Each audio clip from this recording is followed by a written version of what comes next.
Morning. So do we need to turn the lights on? We are. Okay, got it. Thank you for your understanding. I'm sorry that this is going to blind you now. Oh, that's... I don't know if it's not as actually bad. They're on the side. The no more annoying ones are the front ones. Here I can actually see the audience. Amazing. Someone looking for?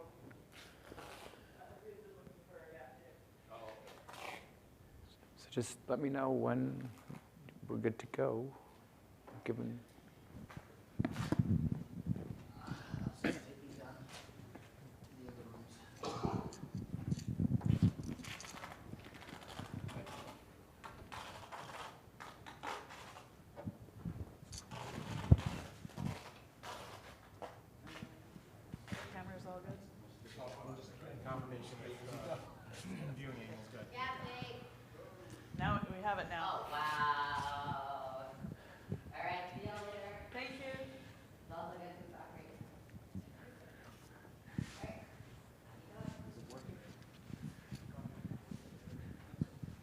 I'm supposed to introduce you. I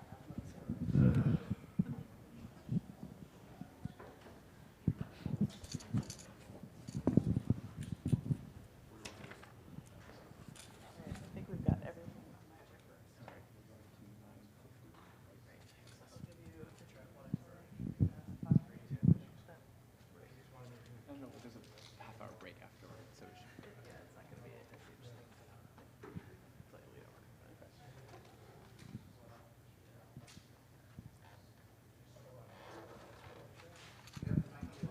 Yes, I do. Someone also has number 1? Yes, he does. I have you mic check levels? Yep. What do you need from me? Good?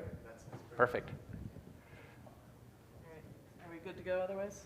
Aurora has the iPad to get the streaming started. Oh, So just need to find Aurora.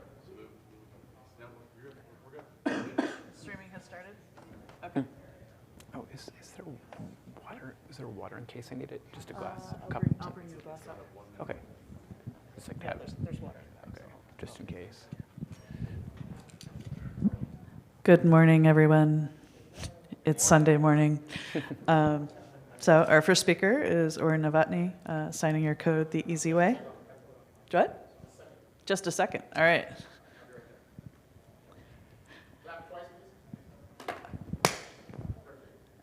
Awesome. All right. Once again, good morning, BSides. We have Oren Novotny speaking on signing your code the easy way.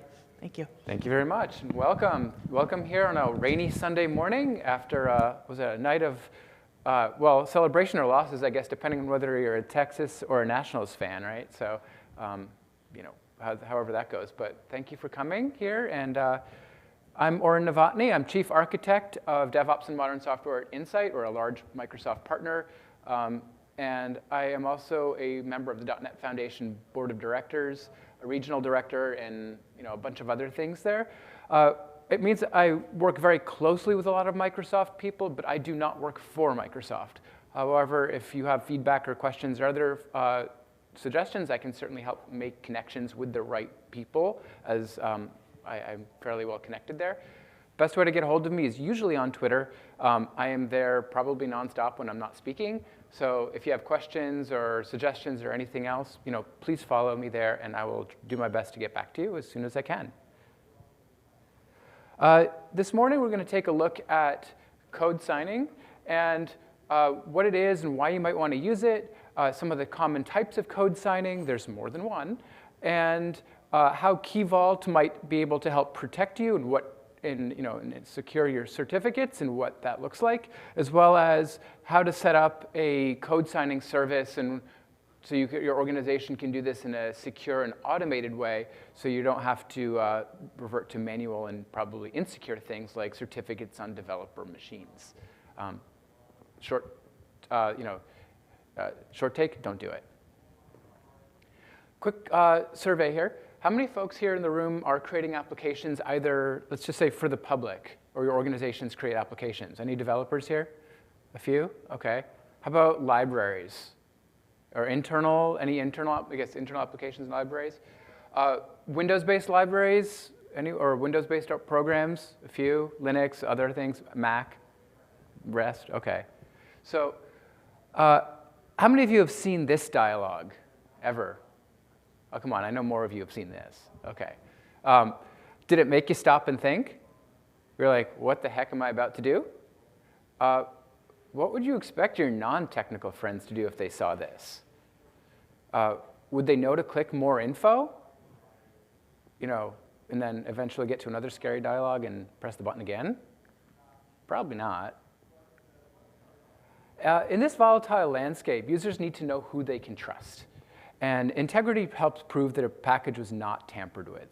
It doesn't prove trust, because malware can and often is signed as well, but it is the foundation for building reputation. It's reputation of the publishers and of the publishers of the software where there is an individual or an organization that can lead to trust. You don't expect bad things to come from Adobe, from Microsoft, from Apple, from Intuit, or whomever, all these folks that all the organizations that you trust in the real world, you want to be able to use their software on your devices without, risk or without fear that there might be bad things in there. That, hey, this one's probably okay because Adobe probably has a secure process in place, we hope, so that they don't have malware getting into their programs. It is the basis of things like Smart Screen, which is a system-wide feature of Windows as of Windows 8 that helps provide fun dialogues like the one we saw before, which builds on that reputation and turns that into an actionable thing. It also enables non-repudiation, which is a legal concept that helps ensure that if you're consuming a package, you can go to the publisher and say, hey, look, you gave me this bad thing or this thing that came from you, and the publisher says, no, that's not ours. It didn't come from us. And you say, well, it's signed, and it's signed by you. It did come from you, and that can hold up in court, and that can have implications for other things as well. So there are a number of different aspects to it. There's also some more practical reasons. It can reduce those scary install prompts that we saw before so that you never see them again. It makes it a better experience for your end users. Many enterprise antivirus products will tend to flag unsigned files. Now, we all know, or hopefully we know in this room, that, again, malware can be signed, so that's not a sole indicator, but it might be one of the many parts of the equation that the antivirus engines are looking at. Corporate requirements are often a big reason. I know Microsoft, among other organizations, has strict requirements that any binary that they produce and ship must be signed.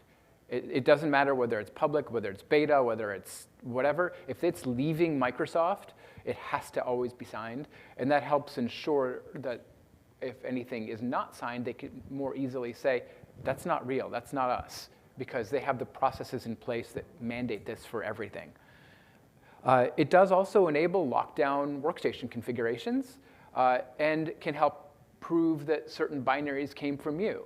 So if you have your awesome media player and there's another awesome media player and you're saying, well, someone's trying to step on your name, which one is really yours? And you can prove this by the code signing certificate that's on it and say, look, this one's ours, this other one's a fraud and isn't really ours. And you can start issuing takedown notices or have that stuff.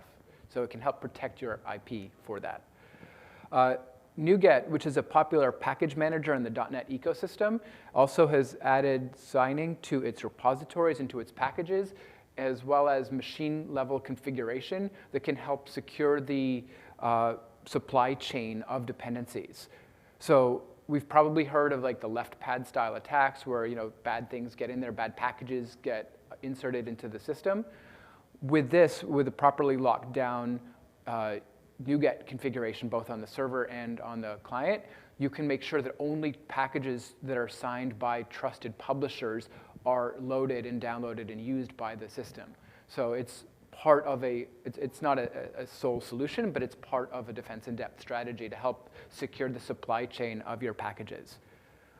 And finally, Swift on Security said so. So, we all should listen to her when it comes to security stuff anyway, because we know that she knows what she's talking about. So there are many techniques for securing a system. This talk isn't specifically about those. There may be others at this conference and other security conferences that go into these topics in greater depth. I will mention that Smart Screen is the predominant one that you'll encounter on Windows as a consumer and user of software. It's the one that led to that dialog. It's also the one that will both give you the easy time and a hard time. It enforces things like if it's a new certificate that it's never seen before, you're going to get that dialog even if it knows who you are. It bases it on number of downloads, the popularity of your package, and whatnot. There are ways that they have put in there to get instant reputation so you never see that dialog, and that involves extended validation code signing certificates, which I'll come back to in a few minutes. It also is a part in of a foundation of restricted environment. So device guard helps protect and only load signed modules by the hardware, where Windows works with the security modules on the hardware to load only special binaries, whereas AppLocker is more of an OS level software check for those signed binaries. All different techniques for making sure only known code is run so that if malware is on your network, it can't run and will be blocked by the machine from executing. An example of this in use is privileged access workstations, which is one of the ways Microsoft protects its access to the Azure production environments. I mean, you can't just take your ordinary laptop, plug it into the network, and RDP into or secure shell into an Azure anything. I mean, that would be a bad thing, and I think we can all agree on that. So they have a white paper that they've published that says, here's how we've used all of these different lockdown configurations to secure the hardware, to make it still usable from a user perspective and all that. And I would encourage you to check out that link over the bit.ly link there. And it's a big documentation that kind of discusses how they put all this together. So I want to take a quick pause here to switch over to the demo machine to look at how automated code signing, or how easy it can be. And this is what we're going to come back to in a minute. So what I have here is a NuGet package that I'm going to submit using a server to do the signing on Azure. And it already came back. And this is the kind of thing you can incorporate into your CI/CD pipeline. It doesn't matter whether it's a NuGet package or a DLL or a VSIX or a ClickOnce manifest or any of the common file types you might use. It would be sent over to the server running in Azure, where the certificate is stored in a hardware security module in the cloud and audited and logged and all that good stuff. If I come back and open the NuGet package using a tool called NuGet Package Explorer, which, shameless plug, is one of the applications I help maintain. It's open source on GitHub. It will show you the package information or the signature information in the package. And we can see that it was signed by a test certificate. No, folks, I did not have a password or any credentials on my machine that would get you access to my production certificates. You're not that lucky. But it shows you that it is also not trusted because it is a self-signed certificate, and the tool will show you the information that as it's validating the package so that you can kind of see if it's either valid or not and what the chain of trust is. You can also go deeper and say that this NuGet package, which is a container, it's basically a fancy zip file with other files in it, has a DLL in here. And if I examine the DLL, it's also signed. And because it is a DLL, it's signed with an Authenticode signature, whereas NuGet is signed by a NuGet signature. Different techniques, same process. But it shows me the information there as well. And I can see that it was signed by DigiCert's timestamping for a counter signature. And it has the same certificate subject here, and that Windows is telling me that, hey, this file is signed with an untrusted certificate, which is completely true. It is a test certificate. But that's just an illustration here of a way to see the details of the signatures along the way.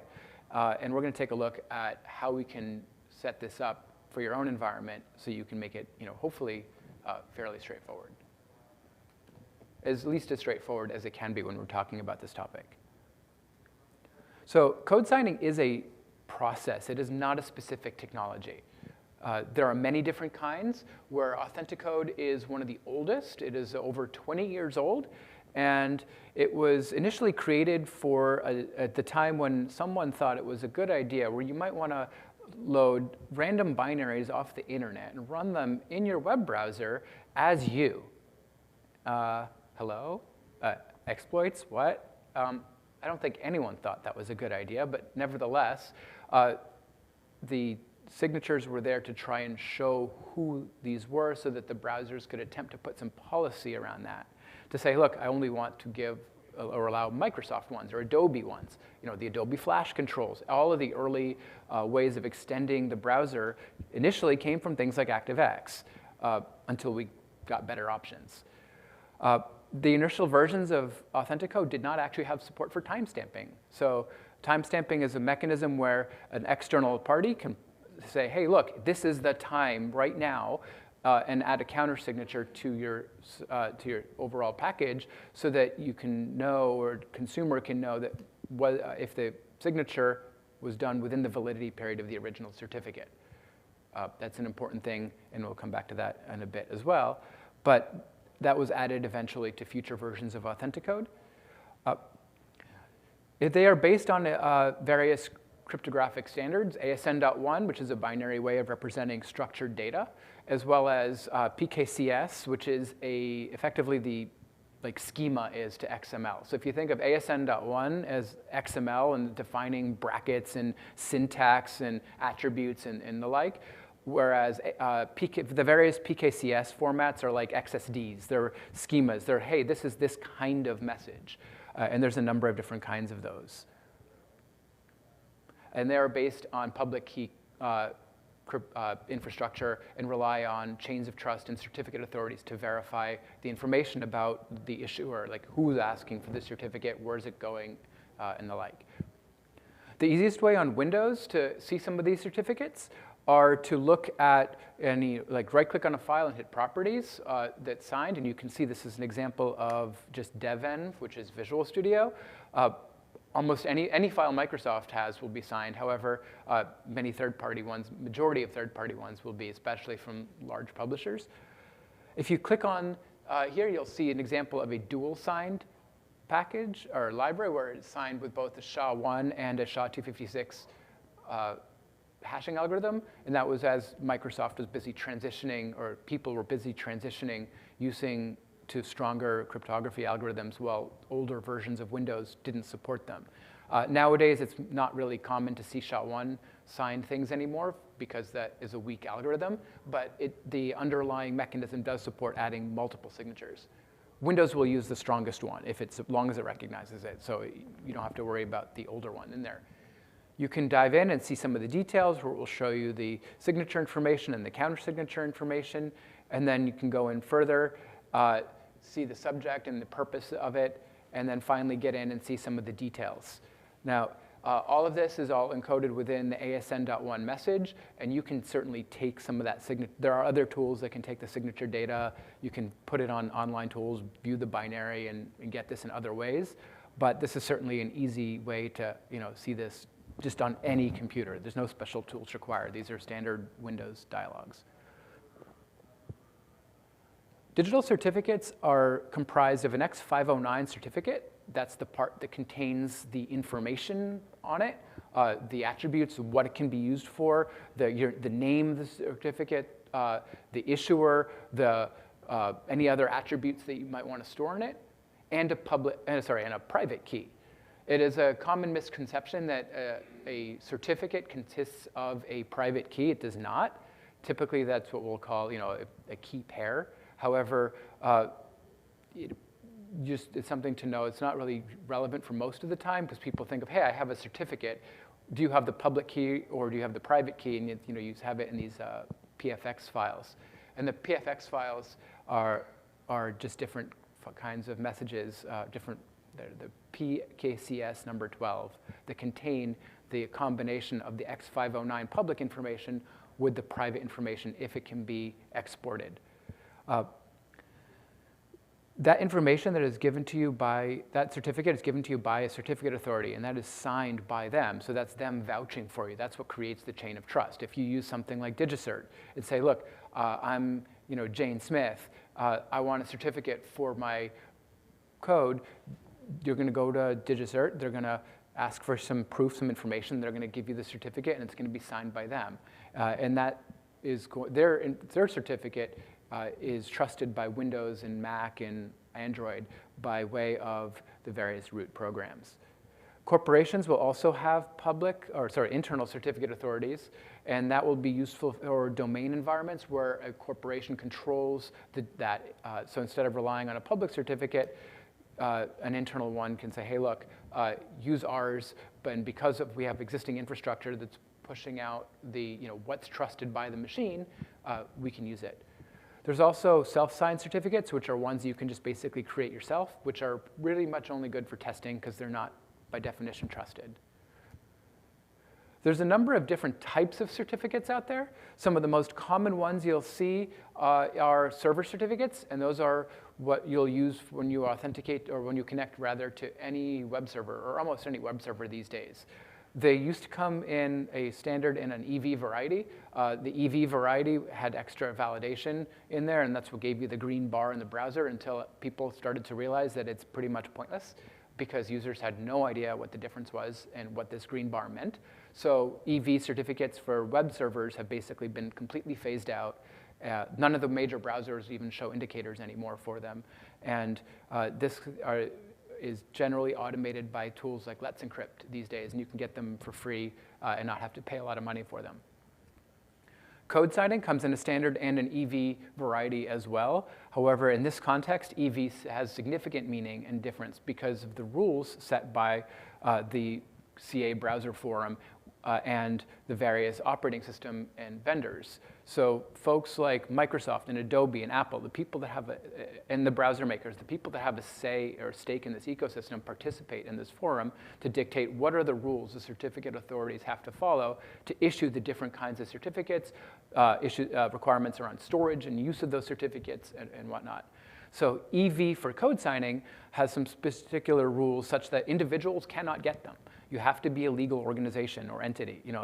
A nonprofit can get one, an LLC can get one, Oren Novotny cannot get one. I do have an LLC, and that has one. So you have to play by the rules, but that's just part of the extra checks that they're doing.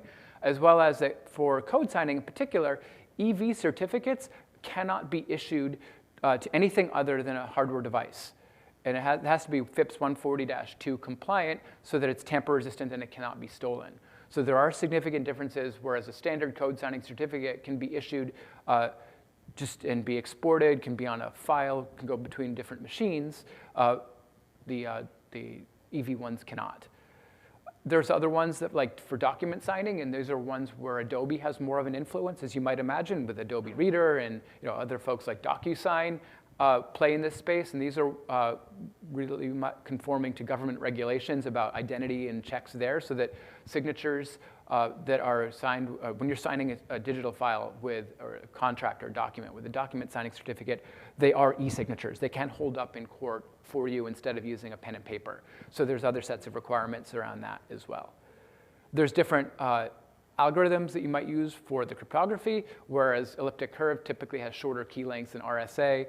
Some of that gets definitely beyond what my area of expertise are, but the Windows supports the majority of them for that. And then there's this concept, or there's this, one of the attributes of the certificate is this extended key usage, and that's the thing that tells you what kind of certificate it is. And these are just another property on the certificate that says, hey, it's a code signing certificate, it's a server certificate, it's a client authentication certificate. The process of creating a signature is generally fairly straightforward. It's just a straight public key cryptography math, where the hashing algorithm will take some data, will generate a number for it, or the hash value, and it will be signed with the publisher's private key, that number, that value, and it will be then embedded and packaged within the application file, typically. And that's how you have a signature, like in an executable file. There's a special area of the executable file which is able to have this signature data embedded in it without affecting the execution or the integrity of the file. There are other types of signatures that are sidecars, where it's just another file that goes and sits next to the DLL, or the file format, rather. I tend to prefer the embedded ones just because they're easier to manage. I don't want to manage, hey, I have this file, and I have this other sidecar file, and I have to keep them together, or I'm going to not be able to verify it later. But functionally equivalent otherwise. To verify a signature is basically doing the same operation and in verifying it in reverse. So the client will do two things. It will look at the hash algorithm that was specified by the signature, and it will say, hey, look, it was SHA-2. Let me go run the same set of calculations, and we take the contents of that file, get the hash of that to get the value, and it will check that against the public key, make sure the signature was not tampered by using the public key from the certificate that was also embedded. And if the values match the one that was stored in the file that was signed by the private key, it knows it has not been tampered with, and it can go on. If there's any discrepancies, if the certificate's not valid, it will generate some kind of warning, like we saw earlier, where it said, hey, this thing was not trusted. Note, if it had been tampered with, it would have said something different. It said it would have been tampered with. It does validations in all kinds of different areas.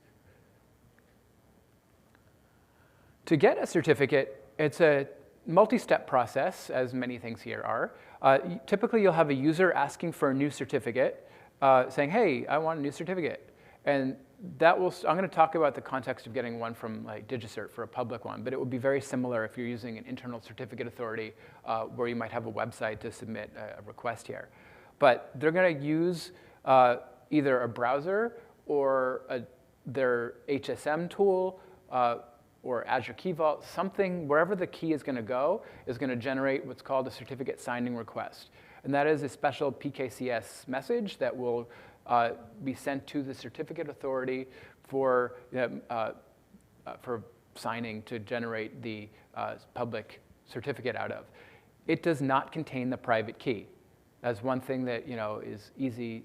A common misconception is that, hey, look, am I giving the private key to the certificate authority? And the answer is absolutely not. The private key, it does not leave the device that the CSR was issued from, which is also why later on, when you need to complete the request, you need to complete it on the same device that you started it, because only the private key is there until you export it, if you're allowed to. So you have the certificate signing request, and you give that over to the CA. And this might be a case where I say, hey, look, I'm going to create give me a new certificate. There might be money involved in the case of public CAs, where they're going to charge you money because it costs them human time to validate these things. Someone has to go look up those business records. People often ask, well, why can't I have a Let's Encrypt of code signing certs? And the answer is because it's a lot easier to verify domains than human information, business information. Domains you can automate. You can say, look, there's a responder on one side. I can check it from the other side. If they match, I can automatically issue it. The whole process can be automated in seconds. In the case of code signing, where human information needs to be verified, it can be coming from anywhere. There's government documents that are valid. It could be business registrations with the BBB or with DUNS. Information is often verified. It can be business registration data in the state of incorporation. So now you're talking about 50 states in this country plus the various territories. And that's just this country. You're issuing them from another country. And this quickly adds up. So you need human elements to be able to go verify and know which database to check for the specific entity. And that's why it costs money, because it can't be fully automated and people need to be paid. So they're going to do that. And once they've verified the information that you've given them, they're going to issue a public certificate that is signed by them, as we discussed earlier. That's going to say, hey, I, DigiCert, have given you Oren Novotny a certificate with your name on it because I checked this information and I found it to be true.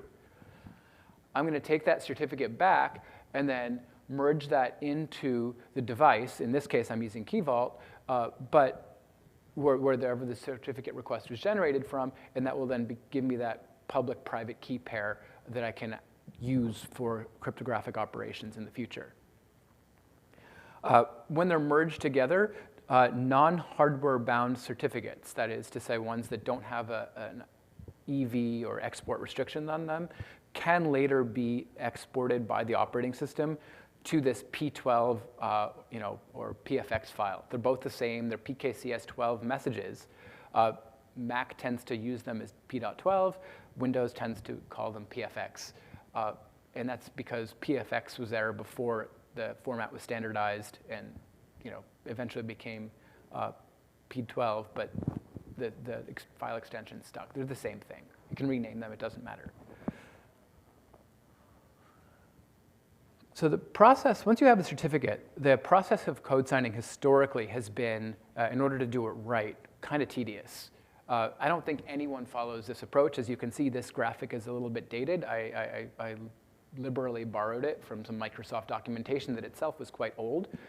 You would have a segregation of responsibilities. You would maintain the certificate on a smart card somewhere offline because you don't want to have it stolen.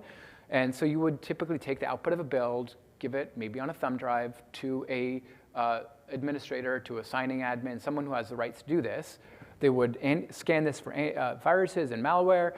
They would log the files in some database that says, hey, we're signing these files. Here are the checksums. Here are the hashes of the files we're going to sign. They would have to figure out how to use all the code signing tools. And there's different tools for different file types. And they would have to sign them all individually and then hand them back. They would still ultimately need an outbound connection to a timestamping authority in order to do the countersignatures correctly. So you can't do this process entirely offline, not really. So that was slow and error-prone and not really amenable to doing in any kind of automated fashion. Conceptually, the process of doing it automated is much more of a client-server operation, where you have a client, might be a thin client around a REST service, is going to take a bunch of files, say, here, and let the server figure it out. And it takes the job of what the admins did offline and does it in a consistent and repeatable and scalable way online, where it can run through antivirus, it can log all the files, all the interactivities can be logged to your SIEM tool so that if there's an incident after the fact, it can be monitored. All that stuff can happen in a way that you're guaranteed, as well as all of the configuration of the various signing tools is handled by the service as well, so that you don't have to figure out what do you need to do for what file type.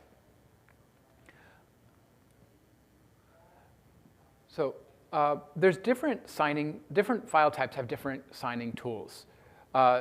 In Windows, Authenticode is typically handled by something called Sign Tool. And that handles most of the common ones that the operating system handles. That's like XEs, DLLs, AppX files. Actually, you can sign PowerShell scripts, and many of the default ones in Windows are. So as a part of, actually by default, PowerShell cannot execute random scripts that you just write locally. You actually have to set the execution policy to unsigned in order to enable that. So if you want to keep them in the default policy and to say, look, I'm an admin, I don't want you writing default, I don't want you being able to touch your PowerShell security settings, you can sign your PowerShell scripts this way. Believe it or not, you can actually sign JavaScript and VB script stuff, but I don't think anything in the world validates them anymore, except for the Windows scripting host as a relic of bygone days. But in those text formats, the signature is stored as a comment in the end of the file. So they're there, and you can see them if you want.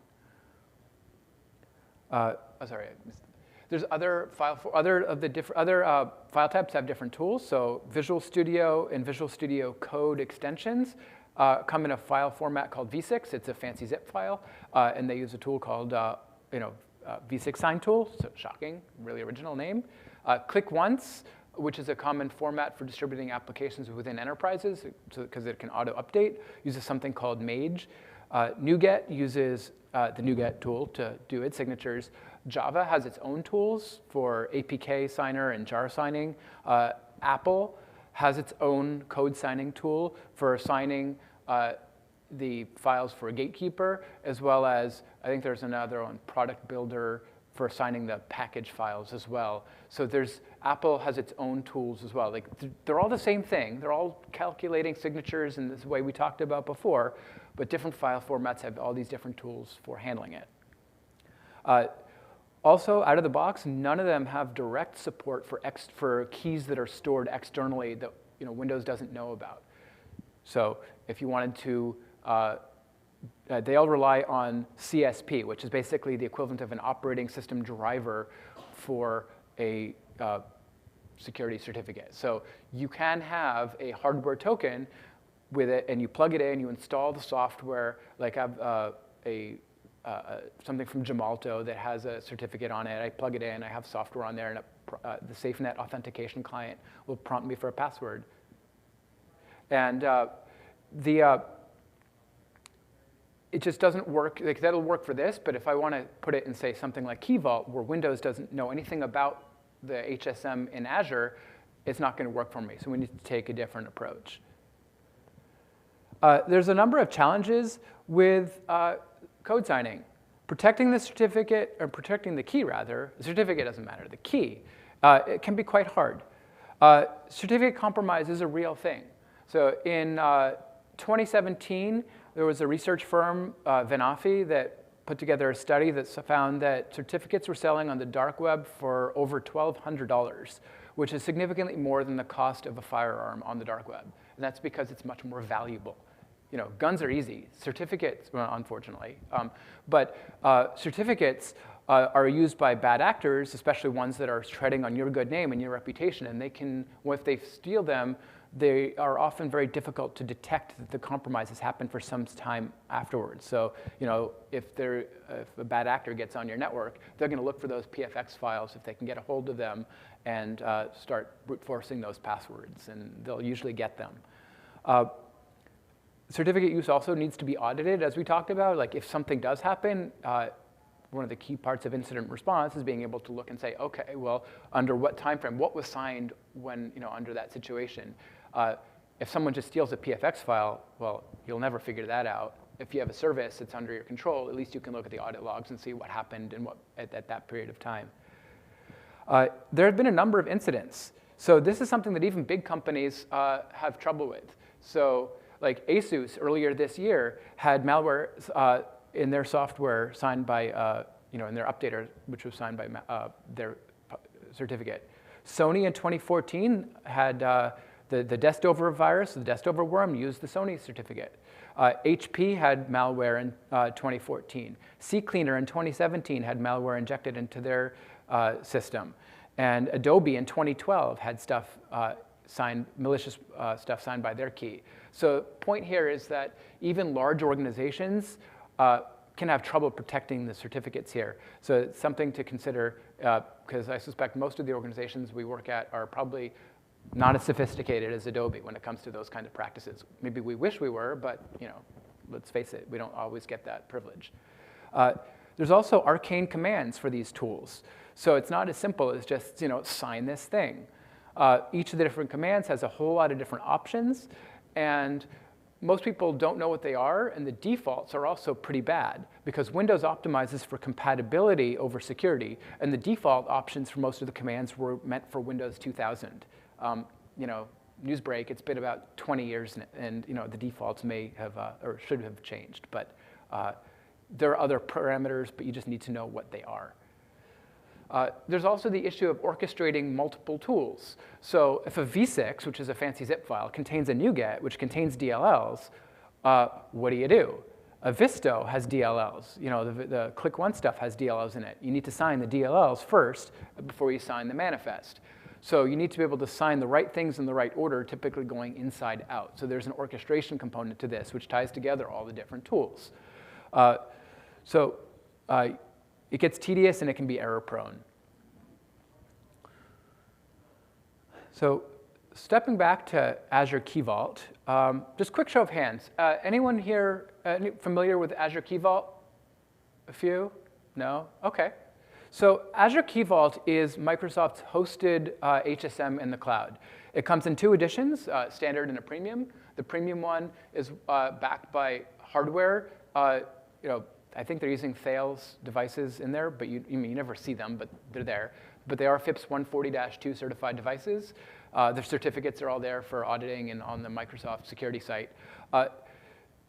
They are protected by Azure AD from a security standpoint, so you can create ACLs to the various resources, and it's split into an admin plane and to a data plane. So admin operations can be segregated out to have proper separation of responsibilities, and it provides multiple layers of redundancy. So if you were to do this yourself, you might need to have multiple hardware devices. Each one of them might be 5 or 6 figures, because they're expensive, especially the network-ready ones. And if you want to be able to make sure that you have data recovery and uptime, you're going to have multiple, and Azure handles this for you by having multiple pieces of hardware for you in data centers over 150 miles away. Because in most shops, if you can't get your build out, you're down. So again, this is a mission critical kind of service, which is another good reason why something like this can make sense. It is based on REST APIs. There are libraries for .NET and lots of other languages for this. And it can be, it supports all the current Azure features like managed service identities to minimize the use of special credentials for your applications so you don't have to manage this stuff. The Azure Portal, which constantly is changing, this screenshot I'm sure is already dated, will list the various certificates you might have in it. And if you can dive in and it will show you the various properties of these certificates, like what are the valid dates, the expiration dates, the URLs, and whatnot. So several years ago, I took over as maintainer of a set of packages for reactive extensions, and we had a process. We had to remote desktop into a VM in Azure to sign all these things. And this was very tedious and error-prone, and I said, look, there had to be a better way, because I want to get releases out automatically, and I don't want to have a human element to take DLLs, copy them into a VM, sign them, after unzipping and everything else, and then copying them out and then publishing them. So I set about to create a signing service for the .NET Foundation and its member projects to use. And some of the goals here were that it can securely do all the stuff we've been talking about during CI builds. It needed to be multi-certificate capable because we wanted each project to have different certificates. So X unit has its own certificate, N unit has its own. All the different projects can get certificates from the foundation for free, which are chained up through DigiCert.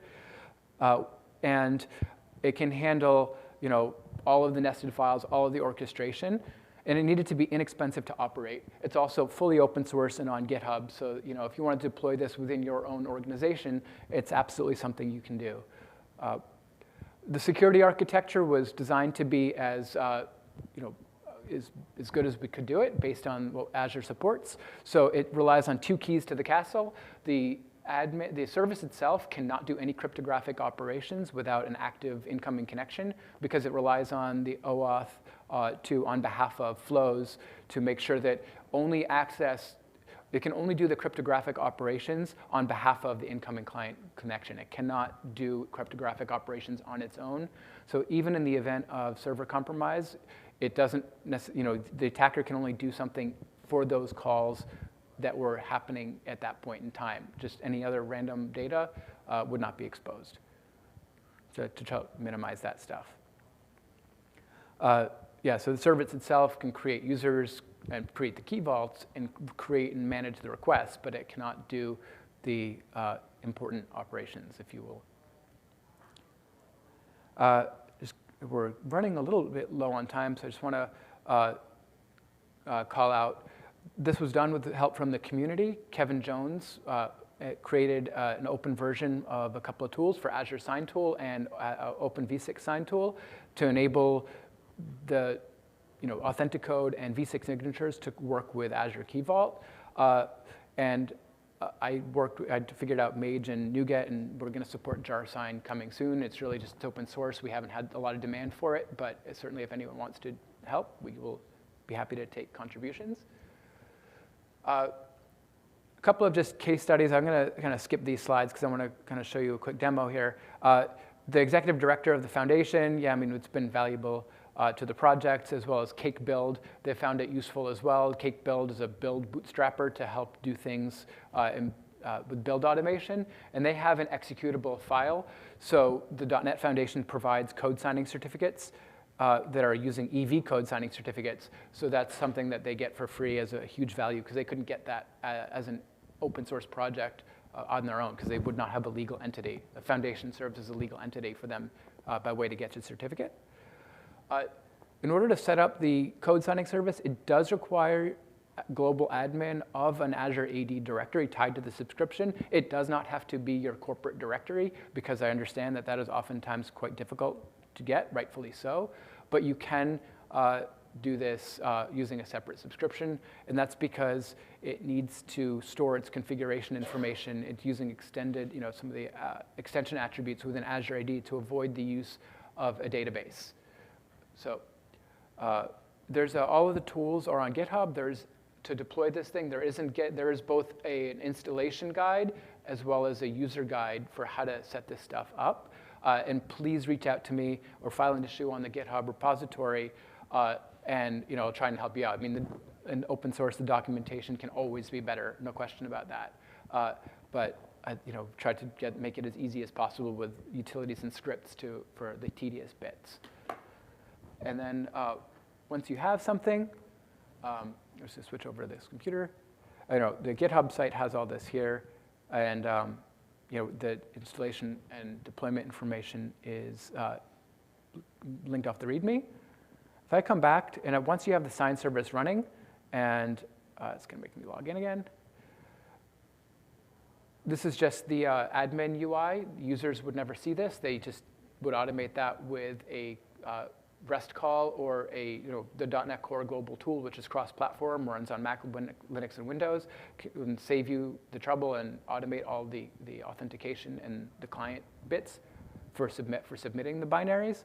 But you would come in here, create a user, basically a service account for the user, and I can say, BSides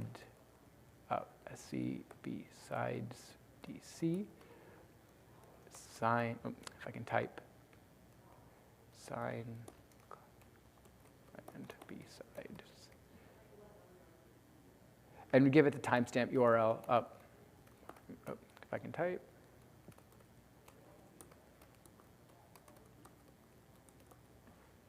And what this is going to do is it's going to create an Azure AD user with the attributes that are going to be set up. It's going to create a Key Vault that's attached to that user account, and that's because of Key Vault security model, which is only doing ACLs per vault, not per resource in the vault.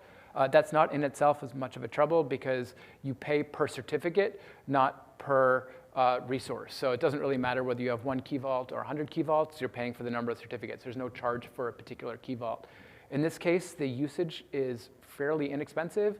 On a premium, the HSM back Key Vault, it's $1 per certificate per month, and a few cents per 10,000 operations. For this use case, the Key Vault costs next to nothing to use. Again, compared to the cost to using an HSM yourself, and the economics of the cloud very much work in your favor. It'll give you the information you need to give to the users and the configuration. This password's not going to get you very far, because it's not going to. I'm going to delete this account shortly, and it's not going to let you do much anyway. But it will give you this information. You give it to them and store it in a secret variable in your build system.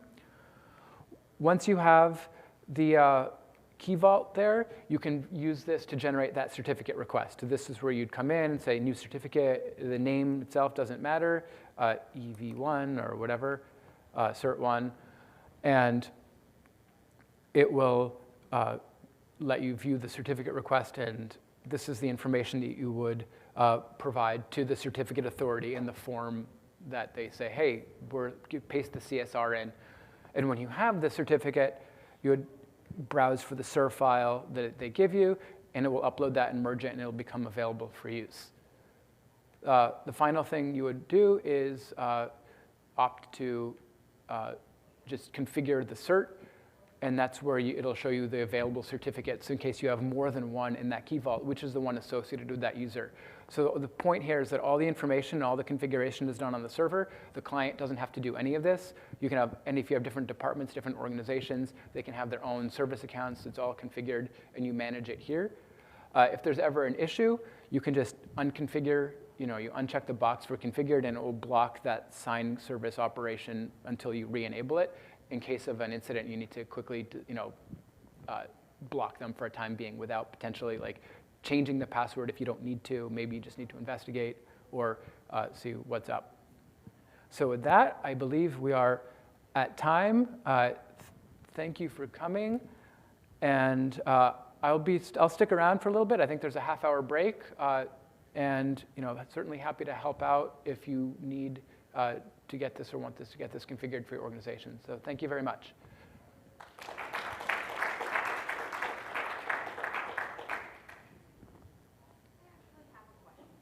Sure. Yes, yeah, it was probably so we didn't have time for questions. I'm happy to answer questions now. No, we're good. Okay. So is the certificate staying with the, like if I have an .exe file, does it contain the certificate or is it separate? So executable files and PE files is a type of PE files, portable executable. The PE file format has an area within it which can contain a certificate.